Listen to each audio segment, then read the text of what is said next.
Hello everyone, welcome back to Navellier Market Buzz, episode 8. I'm Crystal Navellier and I'm joined again this week with my father, Louis Navellier. It's great to see you in person, Dad. Yeah, welcome back to Florida. Thank you. So let's get started. I want to talk about how the earning announcement season is looking so far. Pretty good. JP Morgan led the way. Jamie Dimon was more upbeat than normal. He can be slightly depressing from time to time, but he got off to a good start. Most of the banks are beating because the yield curve is favorable. B of A was disappointing, but that's okay. They have their own issues. Probably the biggest boost so far has been Netflix. Not only did they beat on revenue and sales, they also got it higher. And they've signed up quite a few new subscribers. As you know, you can't use our passwords anymore, So that's working. And so we're excited. We got a lot more good earnings to come out. People should understand the good earnings tend to come out early. The only buzzkill was ASML, which is a Netherlands semiconductor company. They do all the etching, the lithography on the chips. They did provide sloppy guidance, but it's not going to affect our semiconductor stocks because ours have a very good order backlog. One of our subscribers actually asked, will the ASML news hurt all semiconductor stocks? No. As long as they have good guidance, good order backlog, it's okay. And again, ASML is only the high-end chips, and that's all the Taiwan Semi is making, and their order backlog is ridiculous. Now, I'd like to talk about why are the big European stocks posting disappointing results in guidance? Because their economy sucks. Yeah, that's pretty much it. Europe's basically in a recession. Germany certainly is. The European Central Bank cut last week. They're going to probably cut some more. Britain's going to cut next month. So it's their inflation right now is running about 1.7. Might decelerate even further. But Europe just can't grow like we can just because they don't have the household formation. So they're actually shrinking as a society. That's why they didn't have the rental inflation. They have extra homes available. In fact, you can move to Italy if you like a free home, but of course you have to maintain it. Right. Now the Fed's Beige Book comes out on Wednesday. Why is that so important? Sure. That's the survey of all 12 regional Fed districts. The previous one was not too good. It showed that 9 of the 12 districts either had no economic growth or declining growth, and that caused the Fed, of course, to cut interest rates 0.5%. This one's probably going to be a little bit more upbeat, but if there's some issues out there, it'll reconfirm the Fed has to continue to cut interest rates, and they're expected to cut interest rates 2 days after the presidential election, and then another cut in December.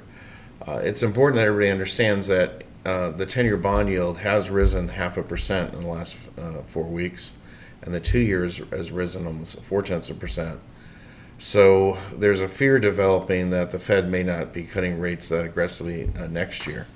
But I think the rate cuts this year are already baked in. They've been telegraphed. But the Beige Book survey, the stronger the Beige Book survey, the more rate cuts in 2025 are going to diminish. Now, what about the existing home sales on Wednesday? Do you expect them to perk up from lower mortgage rates? I certainly hope so. Mortgage rates fell for 8 straight weeks. Now they've backed up again because the bond yields went up. It would certainly be good to see that. Home prices are still very, very high. Affordability is very difficult. Here in Florida, a lot of people can't get homeowners insurance, so and that just complicates things. Actually, our housing market here is actually quite weak right now. But I hope so. It's a big part of the economy. So when housing gets going, and it just fuels our manufacturing sector. It's been in recession for 2 years. So if we can get housing turning around, it really gets manufacturing going. Now for Friday, the durable goods will be announced. Won't Boeing woes and strike mess up this important economic indicator? Yes. But fortunately, they just solved the strike this weekend. Mm-hmm. Okay, so that's good. But yeah, Boeing is a mess. So they're telegraphed to lose lots of money. They're laying off 17,000 people. But what we call the transportation sector of durable goods can really mess it up. So we're going to be looking at durable goods, excluding transportation, which will exclude autos as well as Boeing, and hopefully we'll get some green shoots in there. But I really don't know. We'll just see how the market reacts. That's what we have to see. And if it's a sloppy durable goods report, bond yields could decline a bit. So kind of switching gear, after the Al Smith dinner, has the presidential election odds changed? Yes. Yeah, they're trending to Trump right now. Kamala Harris is still ahead on the overall vote if you go to Real Clear Politics, but it's looking tougher for her on the Electoral College. What she did is she didn't go to the Al Smith dinner, and she submitted a video which had a Saturday Night Live actress, and a lot of people didn't get the joke. I didn't, but that Al Smith crowd's an old crowd. It's basically wealthy New Yorkers, billionaires and millionaires. And like Michael Bloomberg was right in front of her, and so was the owner of the Patriots, Mr. Kraft. And so the only person that didn't go to the Al Smith dinner that was a candidate was Walter Mondale, and of course he lost 49 states. So I think Kamala will do a little bit better than that. The momentum seems to be behind Trump, at least in the swing states. Finally, I'd love to ask, what are some exciting stocks that you're looking forward to this season? Well, the ones I'm going to mention have the strongest analyst earnings revisions in the past few months, and two that are involved in building out the utility grid look very strong right now. One is EMCOR, that's EME, and the other one is Comfort Systems, that symbol is FIX. They both are helping build out our utility grid. The utility grid's in the news because not only did Microsoft get 3 Mile Island, a reactor reactivated, but everybody's now calling for the modular reactors, Amazon and Google, and I don't have a company that's involved in the modular reactor business.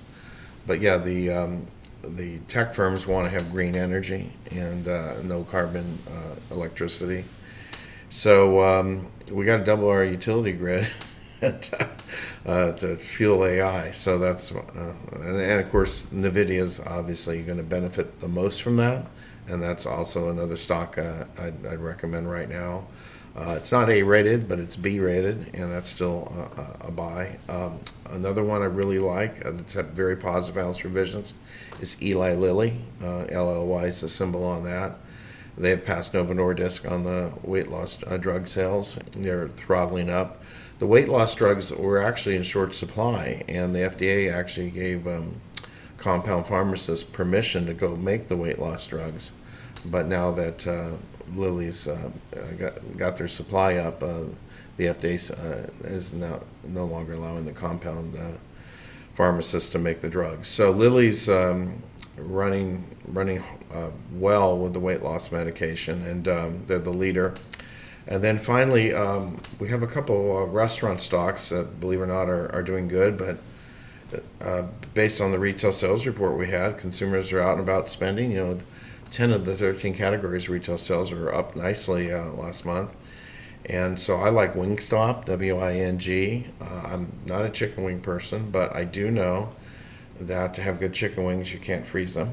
Okay. And they're perfect for football Sunday. Well, yeah. Well, also we have the World Series, and as you know, being in New York, the Yankees are in the World Series. The Mets might be, but they have to get through the Dodgers first. And then another one that might surprise you is Texas Roadhouse.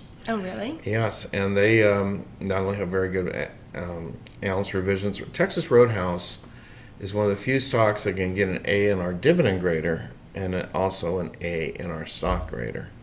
And very few stocks get what we call double A. And just so everybody knows, when we find the double A stocks, we add them to our growth investor list. And Texas Roadhouse was added last month, and we're looking for another one right now.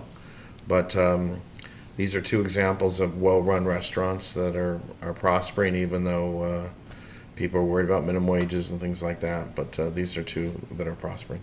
Perfect. I remember going to Texas Roadhouse a lot in Ithaca when I was going to Cornell. So nice to see that they're still thriving. Yep. Well, thank you so much for answering all my questions, and thank you to you all again for joining us. Please don't forget to like and subscribe. Once again, of course, if you have any questions that you want us to answer next week, please leave them in the comments below. But until then, we'll see you next week. Thank you so much. Thank you.